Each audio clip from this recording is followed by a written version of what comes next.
Hi, my name is Jessica, and I'm a student nurse from Kwantlen Polytechnic University, and I'm here today to talk about prevention of diabetes type 2.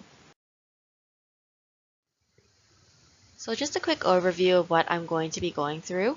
It includes what is diabetes type 2, who is at risk, how do you prevent it, and how can you tell if you have diabetes type 2. And at the end, I can answer any questions that you may have, or you can ask anytime throughout this presentation. Diabetes type 2 is a disease in which your pancreas does not produce enough insulin, or your body does not properly use the insulin it makes. So as a result, glucose, also known as sugar, builds up in your blood instead of being used for energy. It is the most common form of diabetes. However, there are many ways that we can prevent this.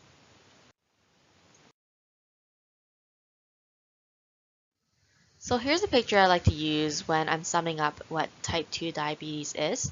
So when you look on the left side, you see that the normal pancreas produces enough insulin to carry the glucose in your blood into the cells so that they can use it for energy. Whereas on the right side, the diabetic pancreas produces less insulin, so there's not enough insulin to carry all of that glucose in your blood into the cells to use for energy. Therefore, you have a lot of glucose building up in your blood. So when we're talking about preventing diabetes type 2, it is important to talk about the risk factors. So who is at risk? It includes people who are overweight or obese, people with a family history of diabetes, people who have a sedentary lifestyle or who are physically inactive, women with a previous history of gestational diabetes, and people from these ethnic groups are frequently affected by diabetes type 2. It includes Aboriginals, Hispanics, Asians, South Asians, or Africans. In the next few slides, I will discuss strategies in preventing diabetes type 2. It is very important to note that lifestyle changes such as having a healthy diet and exercising play a crucial role in preventing diabetes type 2.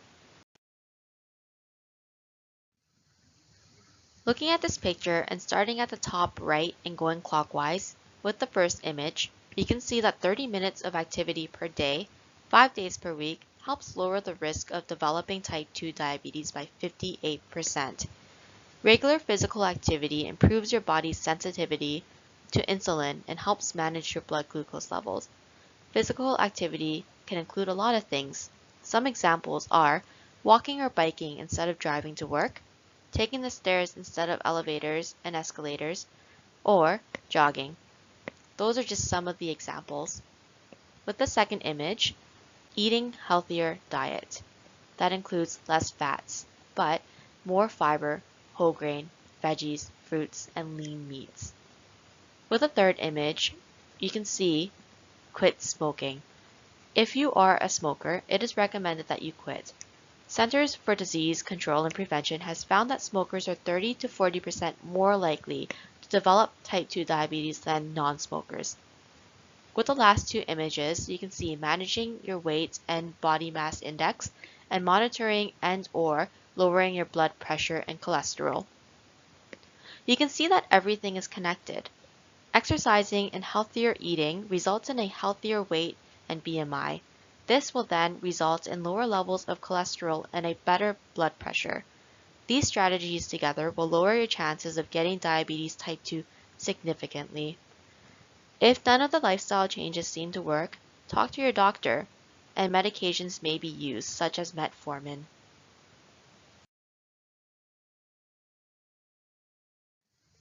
In the last slide, I did mention the importance of monitoring your own BMI.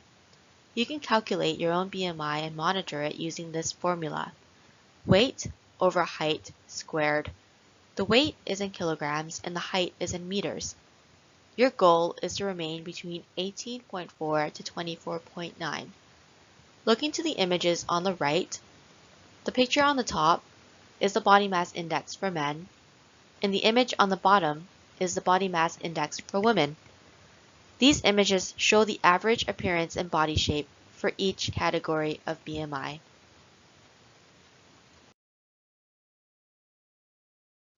So, how do you know if you have diabetes type 2? Have a discussion with your doctor. There are a few tests that you can do to diagnose diabetes type 2 or to monitor your blood sugar level. These tests include glycated hemoglobin test, random blood sugar test, fasting blood sugar test, and or oral glucose tolerance test. Glycated hemoglobin test is a blood test that indicates your average blood sugar level for the past 2 to 3 months. It measures the percentage of blood sugar attached to hemoglobin. An A1C level of 6.5% or higher on 2 separate occasions indicates diabetes. Second, a random blood sugar test. A blood sugar sample will be taken at a random time, regardless of when you last ate. A blood sugar of 11.1 moles per liter or higher suggests diabetes, especially when it's accompanied by any signs and symptoms of diabetes. On the next slide, I will talk about these signs and symptoms. Third, fasting blood sugar test. A blood sample will be taken after an overnight fast. A sugar level of 7 moles per liter or higher on 2 separate tests indicates diabetes. And last, oral glucose tolerance test. You will fast overnight, and the fasting blood sugar level is measured before the test begins, and then you drink a sugary liquid, and blood sugar levels are tested periodically for the next 2 hours. A reading of 11.1 moles per liter or higher after 2 hours may indicate diabetes.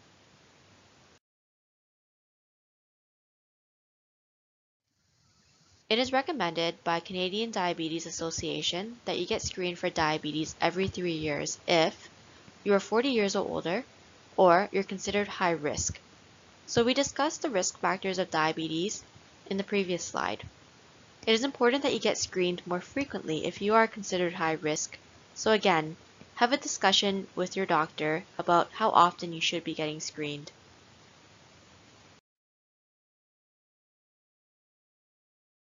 Other than testing, it is very important for you to look out for these early signs and symptoms of diabetes.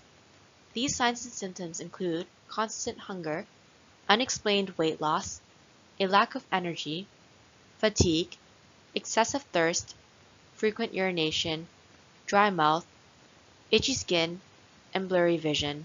If you experience any of these signs and symptoms, make sure that you contact your healthcare provider. Here are some great resources for you to look at when you get home. It's highly recommended that you do your own research after this presentation. I will provide you with a handout and poster to take home with you, and these resources will be listed on that handout. And if you're ever in doubt, talk to your healthcare provider. We're here to listen, and we're here to answer your questions. Your health and well-being is our priority. That is the end of my presentation. Do you have any questions? Thank you for listening.